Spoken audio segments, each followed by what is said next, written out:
Shalom Baruch Ata Adonai, shalom à tous, que Dieu vous bénisse. À l'éternel Jéhovah notre Dieu soit toute la gloire. Alors nous sommes encore dans notre rubrique les petites histoires et aujourd'hui je parle de la foi. Vous savez, la Bible dit que la foi est l'assurance que le chrétien peut avoir.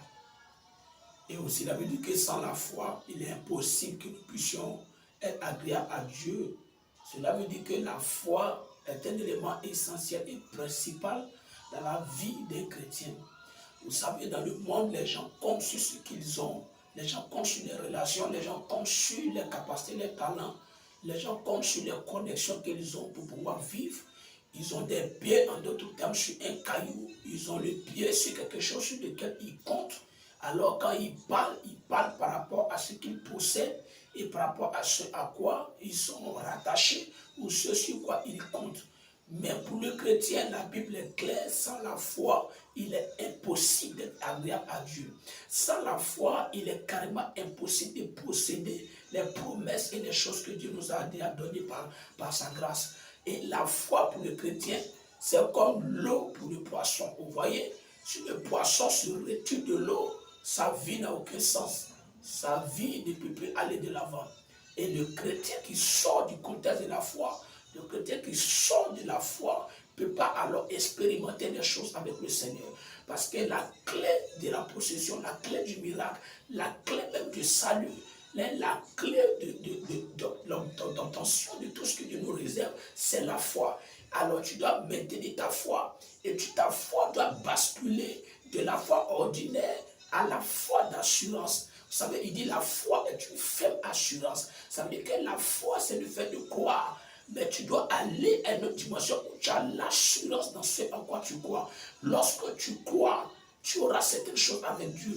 Mais tu évolues et que tu bascules dans la dimension de l'assurance, la fermeté, la ferme conviction de ce que Dieu te donnera, ce qu'il t'a promis. C'est alors que comme Job, tu finiras même dans le désert, dans la souffrance, tu finiras par voir la main de Dieu se manifester. Je prie que ce matin, Dieu augmente ta foi. Il a comparé la foi à un grain de sénévé. Cela veut dire que la foi doit pousser et produire des fruits. La foi a été comparée à un grain de blé. Cela veut dire que la foi doit grossir, la foi doit croître, la foi doit produire des résultats. Je prie que Dieu augmente ta foi, que Dieu donne des racines solides à ta foi, que Dieu permette à ta foi d'aller à un niveau supérieur, de quitter le statut normal et conventionnel pour basculer dans la dimension de la ferme assurance. C'est alors que les promesses les plus fortes, les promesses les plus extraordinaires, les grandes promesses rattachées à ta destinée, tu pourras les voir et tu pourras les vivre sur la terre des hommes.